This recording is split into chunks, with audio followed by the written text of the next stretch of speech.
540 mandataires, tu n'en as pas marre de ça? Tu ne peux pas essayer quelque chose de différent? Jura-t-elle en tournant la tête pour inspecter le panneau routier à côté d'elle. Cela indiquait qu'ils avaient finalement atteint leur destination. Chaque niveau des catacombes s'étendait sur de vastes étendues, comme en témoigne la multitude de vestiges qui l'abritaient. Les panneaux routiers à chaque nœud ne pouvaient afficher que 7 ou 8 noms emblématiques et tombes à proximité. Franca et Jenna comptaient sur le retour sur la petite place sacrificielle et sur un nouveau départ pour localiser le tombeau des épines et du mur de bouclier. Contrairement à la tombe du 4e niveau, en grande partie bouclée et dépourvue de cadavres et d'ossements le long du chemin, cet endroit était parsemé d'ossements épars et d'objets en décomposition, dégageant une légère odeur inconfortable. Jenna jeta un coup d'œil au tas d'ossements à l'extérieur et observa quelques fines plaques de métal incrustées sur le mur de la tombe. Leur surface était floue, montrant des signes de corrosion sévère. Seul le mur de bouclier et le symbole de l'épine pouvaient être vaguement discernés. Il restait impossible de dire s'il existait d'autres modèles. Pas étonnant qu'on l'appelle le tombeau des épines et du mur de bouclier. Franca soupira. Simultanément, éclairée par la faible lueur jaune des bougies, elle remarqua des objets compagnons disposés dans une rainure sur la paroi intérieure de la tombe. Certains étaient en bois, altérés et pourris, tandis que d'autres étaient en verre et en porcelaine, sous forme de fragments. Le seul objet intact était une bouteille en verre, dont la surface était incrustée de motifs sculptés ressemblant à de l'or et ornée d'un couvercle doré unique. Peut-être grâce à la protection du métal, la bouteille en verre ne s'est pas brisée, mais elle est apparue trouble et moins transparente. C'est exquis, presque comme de l'art, commenta Franca, perplexe. Pourquoi les ouvriers des catacombes ne l'ont-ils pas emporté? Cela semblait très précieux. Peut-être qu'il a été placé dans cette tombe après l'achèvement des catacombes, a spéculé Jenna. Les deux démons ne s'attardèrent pas sur le sujet. Jenna récupéra l'une des substitutions miroirs et la tendit à Franca. D'un bond rapide, Franca sauta par-dessus les squelettes apparemment silencieux mais dangereux, atterrissant gracieusement à l'entrée du tombeau des épines et du mur de bouclier. Après avoir confirmé son environnement et reçu aucun avertissement de sa spiritualité, Jenna s'est approchée avec précaution de la rainure sur la paroi latérale le long du sol, évitant les os blancs pâles. Instinctivement, elle tendit la main droite mais la retira. Un vieux mouchoir sortit de sa poche, protégeant sa paume du contact direct avec l'antique capteur de larmes. Les larmes du tir-catcheur étaient séchées depuis longtemps. Jenna a scruté le capteur de larmes pendant un moment avant de le ranger. Elle revint sur ses pas et sauta aux côtés de Franca. « Vous avez terminé la commission si facilement ?» murmura-t-elle avec incertitude. C'était un contraste frappant avec la disparition du gardien du cloître de la vallée profonde qu'elle avait précédemment accepté. Franca s'est moquée et a répondu « Quel genre de difficulté voulez-vous pour une commission de 1000 verles d'or ?» Alors que Lumian, revenant à Louis Berry, entrait dans le hall d'entrée, son regard tomba sur une scène vibrante. Une jeune fille brune, vêtue d'une robe rouge ornée de motifs noirs, se balançait gracieusement dans un coin. De temps en temps, elle s'arrêtait pour peaufiner ses pas de danse. Les pensées de Lumian s'affluèrent alors qu'il s'approchait de la réception. Saisissant l'occasion, il demanda « Que fait-elle » Cette fois, il a parlé en intisien. Le patron grisonnant, les pommettes gravées de marques de coups de soleil, parut interloqué. Répondant en intisien avec un accent d'Ariège, il a expliqué « C'est ma petite fille, Isabella.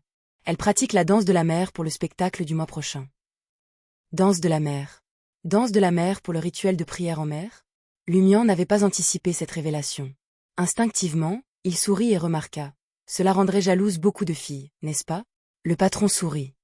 Ce n'est pas comme devenir une jeune fille de la mer.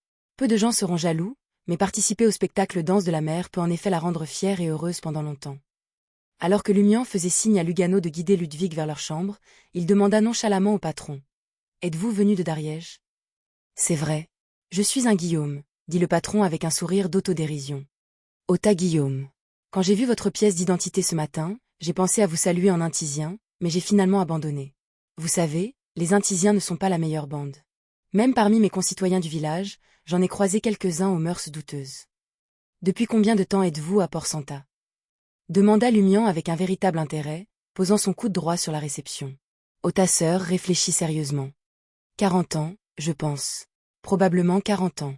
À l'époque, j'étais assistant dans une caravane. J'ai rencontré ma femme ici et j'ai décidé de rester. Et c'est maintenant une vieille dame harcelante. Toujours à s'inquiéter de la façon de s'habiller quand il fait froid ou à me rappeler de rentrer à la maison pour le dîner, en laissant le motel aux assistants. Elle gère tout si bien que je n'ai pas à m'inquiéter. C'est génial. C'est rare de rencontrer une telle personne. Femme du Dariège.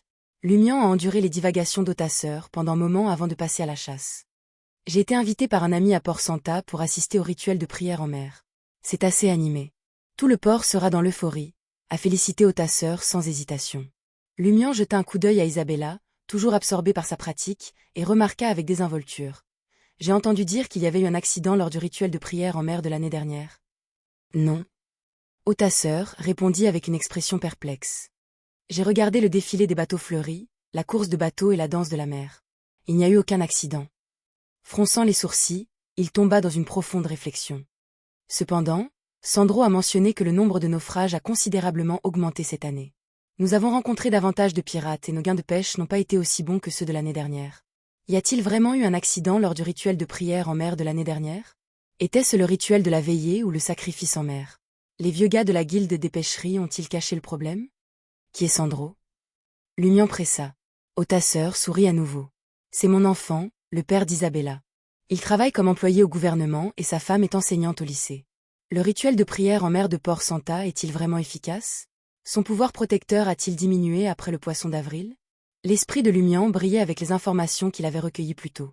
Le mélange de choc, de terreur et de colère ressenti par les personnes âgées à l'annonce de la nouvelle a été une source de joie durable pour les participants au poisson d'avril. Après avoir cherché plus de détails sur le rituel de prière en mer, Lumian a fait ses adieux à Welota et est monté dans sa suite à l'étage. À 16h à Trèves, quartier de l'Observatoire, près de la place du Purgatoire. Après avoir enfilé une robe noire à capuche et transformé son visage en le personnage dramatique de Showy Diva, Jenna a suivi les commentaires de son contact et a atteint une rue spécialisée dans les articles funéraires.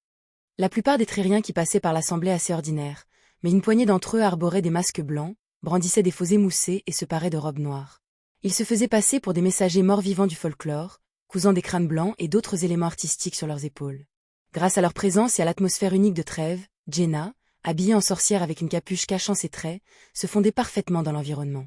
Elle s'arrêta dans un coin tranquille et récupéra l'exquis capteur de larmes.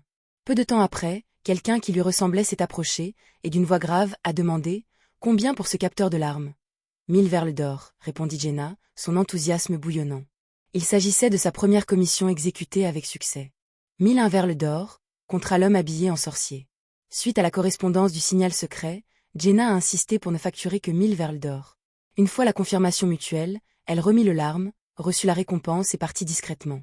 Le larme à la main, la silhouette encapuchonnée a parcouru les rues avoisinantes, mettant près de 15 minutes pour revenir à la place du Purgatoire et s'approcher d'un banc de rue au bord.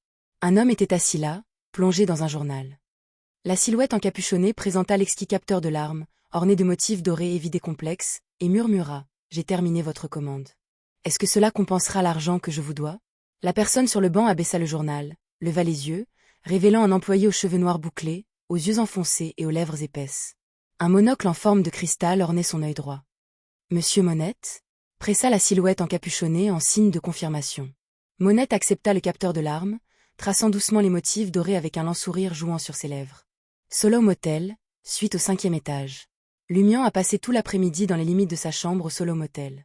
Allongé sur un fauteuil inclinable, il se balançait doucement, absorbé par son étude continue du Highlander. De temps en temps, il feuilletait des carnets de voyage détaillant les coutumes du royaume Fénapoté. Alors que la soirée approchait, Lugano, qui s'était aventuré en bas pour discuter, retourna dans la chambre de Lumian.